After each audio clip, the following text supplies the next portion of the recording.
বিসমিল্লাহির রহমানির রহিম। আসসালামু আলাইকুম প্রিয় দর্শক, চলে আসলাম ঘরোয়া মশলা দিয়ে রেস্টুরেন্টের মতো করে মোরগ পোলাওয়ের একটা রেসিপি নিয়ে। মোরগ পোলাওটা কিন্তু আমরা ছোট বড় সবাই খেতে পছন্দ করি, আর বাচ্চাদের তো অনেক পছন্দ, বায়না করে সব সময় মোরগ পোলাও খাওয়ার জন্য।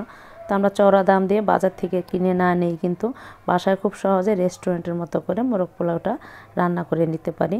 তাই আমি কীভাবে ঘরোয়া মশলা দিয়ে মোরগ পোলাওটা রান্না করে থাকি, চলুন সেই ভিডিওটা দেখে নিই। আর প্লিজ আমার নতুন নতুন ভিডিও পেতে আমার চ্যানেলটাকে সাবস্ক্রাইব করে নেবেন, আমার ভিডিওতে একটা লাইক দিবেন, শেয়ার করে নেবেন। আর আমার এই নামে ফেসবুক পেজ আছে, সেখানেও আপনারা একটা লাইক দিয়ে দিবেন। তো এখানে আমি নিয়ে নিয়েছি লেগ পিস 6টা, আর নিয়েছি বুকের অংশ পিস 2টা, 8 পিস নিয়ে নিয়েছি। খুব ভালোভাবে পরিষ্কার করে ধুয়ে দিয়ে দিলাম স্বাদ মতো লবণ। এখানে 1 টেবিল চামচ দিয়ে দিলাম জিরা গুঁড়া, ধনিয়ার গুঁড়া। আর এখানে আদা বাটা দিয়ে দিলাম 1.5 টেবিল চামচ, রসুন বাটা 1 টেবিল চামচ, দিয়ে দিলাম গোলমরিচের গুঁড়া 1/2 চা চামচ, লাল মরিচের গুঁড়া 1/2 চা চামচ, আর দিয়ে দিলাম এখানে টক দই 3 টেবিল চামচ। এখানে আপনারা দারচিনির গুঁড়াটা, গরম মশলার গুঁড়াটা কিন্তু ব্যবহার করবেন, আমি ভুলে গিয়েছিলাম। তো আপনারা এখানে দিয়ে মেখে রেখে দিবেন। তো এটাকে আমি 10 মিনিটের জন্য রেস্টে দেখে চলে যাব মশলাটা তৈরি করার জন্য মোরগ পোলাওয়ের। তো এখানে আমি পেঁয়াজ বেরেস্তা নিয়েছি 1/2 কাপ। তাই বেরেস্তাটা কিন্তু একদম ব্রাউন কালার, হালকা কিন্তু এটা গাঢ় দেখা যায়। এখানে এখন নিয়ে নেব জয়ত্রী 3 টুকরা, নিয়ে নেব পেস্তা বাদাম এখানে আমি 10-12টা, কাজু বাদাম নিয়ে নেব 10-12টার মতো, কালো এলাচ নিয়ে নিলাম এখানে একটা, আর এখানে জয়ফল অর্ধেকটা নিলাম ছোট একটা, নিয়ে নেব কিশমিশ এখানে 3 টেবিল চামচের মতো। পানি দিয়ে দিলাম ব্লেন্ডার করে নেওয়ার জন্য, পেস্ট করে নেব ব্লেন্ডারে। আর এখানে নিয়ে নিলাম কাঠবাদাম 5-6টা, এখন এটাকে পেস্ট করে নিয়ে চলে আসলাম আমাদের মোরগ পোলাওটা রান্না করার জন্য। এই মশলাটা প্রয়োজন। এখন আমরা চলে যাব চুলায় একটা ফ্রাই প্যান বসিয়ে দিয়েছি। ফ্রাই প্যানের ভিতরে আমরা নিয়ে নেব এখানে 1/2 কাপ তেল। এখন তেলের ভিতরে আমি দিয়ে দেব 1 টেবিল চামচ ঘি। আপনারা এখানে ঘিটা কিন্তু অবশ্যই দিবেন। মোরগ পোলাওটা যদি আপনারা রেস্টুরেন্টের মতো স্বাদটা পেতে চান, তো অবশ্যই এটার ভিতরে ঘি দিয়ে দিবেন 1 টেবিল চামচ। তাই আমি এখানে 1 টেবিল চামচ ঘি দিয়ে দিলাম। আমি আমার যেই পরিমাণে রান্না করতেছি ওই পরিমাণে মশলাগুলো দিয়ে দিতেছি। আপনারা বেশি কম রান্না করলে সেই পরিমাণে মশলা দিয়ে দিবেন। এখন আমি এটার ভিতরে দিয়ে দেব 1 কাপ পেঁয়াজ কুচি। আমরা কিন্তু কোনো পেঁয়াজ ব্যবহার করি নাই, তাই এখানে 1 কাপ নিয়ে নেবেন। এখন পেঁয়াজটাকে হালকা ব্রাউন কালার করে নেব। তারপরে এটার ভিতরে আমরা ম্যারিনেট করে নেওয়া সেই চিকেনগুলো দিয়ে দেব। তো আমার এটা হালকা ব্রাউন কালার হয়ে গেছে, এখন চিকেনগুলো দিয়ে দেব। আমি 10 মিনিটের জন্য মেখে রেখে দিয়েছিলাম। দিয়ে দেব গরম মশলার এখানে 1 চা চামচ। গরম মশলাটা আপনারা ওই সময়ও মেখে রেখে দিতে পারেন, আবার এই সময় দিয়ে দিতে পারেন। আমি কিন্তু যে মশলাটা তৈরি করেছি সেটা এখনও দেই নেই, আমি ওটা পরে দিব। অনেকে আগে দিয়ে দেয়, কিন্তু আমি পরে দিব। পরে দিলে এটার ফ্লেভারটা অনেক সুন্দর আসে। এখন আমি ঢাকনাটা ঢেকে দেব 5 মিনিটের জন্য। 5 মিনিট পর ঢাকনাটা তুলে নেব। আর চুলার জালটা কিন্তু একদম কম লোতে রেখে তারপরে রান্না করে নিতে হবে। লোতে রেখে দিবেন। মশলাটা কিন্তু আমি এখন দিয়ে দিলাম, দিয়ে এটার সাথে মিক্স করে নেব। মশলাটা যে সুন্দর একটা ঘ্রাণ, এটা এই সময় দিলেই সেটার ঘ্রাণটা একদম থাকে, আর আগে দিয়ে কষিয়ে নিলে সেই ঘ্রাণটা আর থাকে না। তো আবার 5 মিনিটের জন্য রেখে দিলাম। চুলার জালটা কিন্তু আমি লো হিটে রেখে দিয়েছি। দিয়ে দিলাম এখানে 3 টেবিল চামচ গুঁড়া দুধ। আমি একটু হালকা কুসুম গরম পানি দিয়ে গুলিয়ে, গুঁড়া দুধটা কিন্তু আপনারা অবশ্যই দিবেন, তাহলে এটা স্বাদটা আরও বেড়ে যায়, খেতে বেশি ভালো লাগে।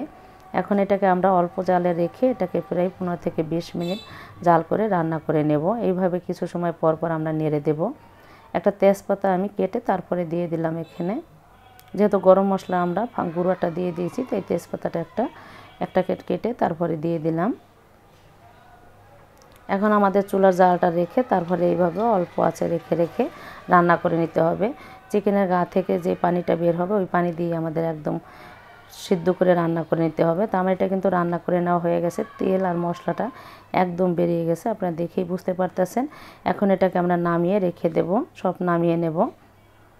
দেখুন নামিয়ে নিয়েছি। এখন আমি সেটার ভিতরে দিয়ে দিলাম এখানে 3 টেবিল চামচের মতো পেঁয়াজ কুচি, একটু হালকা তেলের ভিতরে। এখন দিয়ে দিব এখানে 4-5টা এলাচ, 4-5টা দারচিনি, একটা তেজপাতা চিড়ে নিয়েছি। তো এটা কিন্তু হালকা ব্রাউন কালার হয়ে গেছে। আদা বাটা দিয়ে দিলাম 1 চা চামচ। এখন এটাকে খুব ভালোভাবে কষিয়ে নিয়েছি। এখন এখানে আমি 3 কাপ পোলাওর চাল ধুয়ে নিয়েছি, চিনি গুঁড়া চাল, সেটা দিয়ে দিলাম। এখানে আমি 3 কাপ নিয়ে নিয়েছি, আপনারা আপনাদের পরিবারের লোক বুঝে সেইভাবে নিয়ে নেবেন। আমি 3 কাপ নিয়ে নিয়েছি। তো তো এটাকে 2 মিনিটের মধ্যে ভেজে নেব। 2 মিনিটের মতো ভেজে নেওয়ার পরে তারপর এটার ভিতরে পানি দিয়ে দেবো। আপনারা গরম পানিটা দিয়ে দিতে পারেন, আমি কিন্তু নর্মাল পানিটাই দিয়ে দিয়েছি। তাই আমি এখানে মেপে পানি দেবো না, আমি কর মেপে পানিটা দিয়ে রান্না করি পোলাওটা সবসময়। আজকে আমি আপনাদের দেখিয়ে দেবো, এইভাবে না মেপে নিলেই হবে।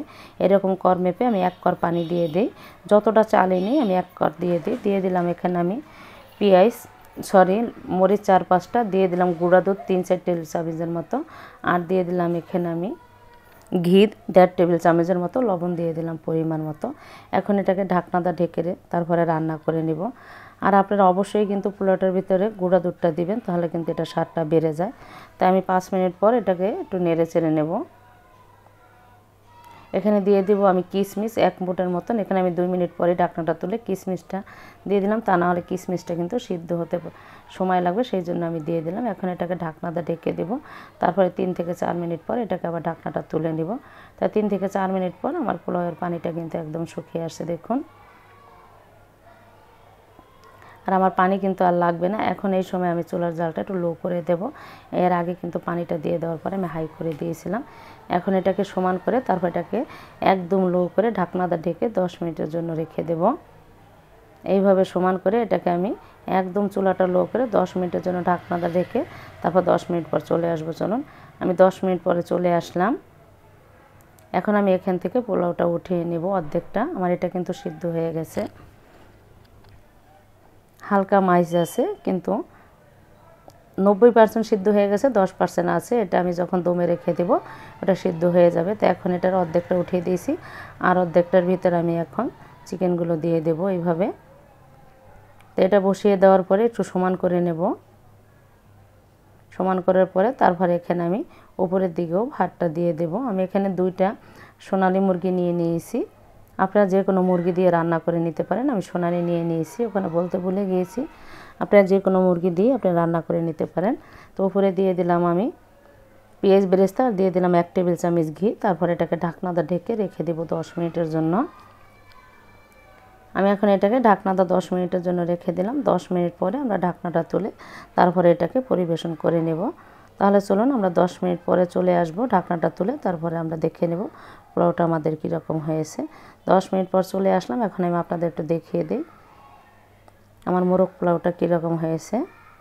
দেখুন কতটা ঝরঝরে হয়েছে আর কতটা লোভনীয় হয়েছে এটা দেখতে। তো আমি এটাকে এখন নামিয়ে নেব। একটু একদম সিদ্ধ হয়ে গেছে, নামিয়ে একটু পরিবেশন করে দেখিয়ে দিই। দেখুন কতটা লোভনীয় হয়েছে, আর এটা ঘ্রাণটা যে কত সুন্দর হয়েছে সেটা আপনারা বাসায় না রান্না করলে বুঝতেই পারবেন না যে এত সুন্দরভাবে মোরগ পোলাও আমরা বাসায়ও তৈরি করে খেতে পারি।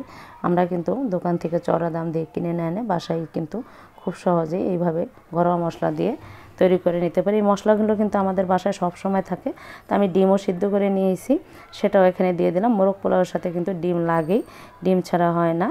তো এইভাবে কিন্তু আপনারা মোরগ পোলাওটা বাসায় রান্না করে খেতে পারেন। কোনো অকেশন থাকলে, বাচ্চাদের জন্মদিন থাকলে সেখানেও আপনারা এইভাবে রান্না করে নিতে পারেন। তো আমার এই মোরগ পোলাওয়ের রেসিপিটা আপনাদের যদি ভালো থাকে আপনারা অবশ্যই এইভাবে রান্না করে খেয়ে আমাকে কমেন্টস বক্সে কমেন্ট করে জানাবেন। আমার ভিডিওটা ভালো লাগলে আপনারা সবাই সাবস্ক্রাইব করে নেবেন।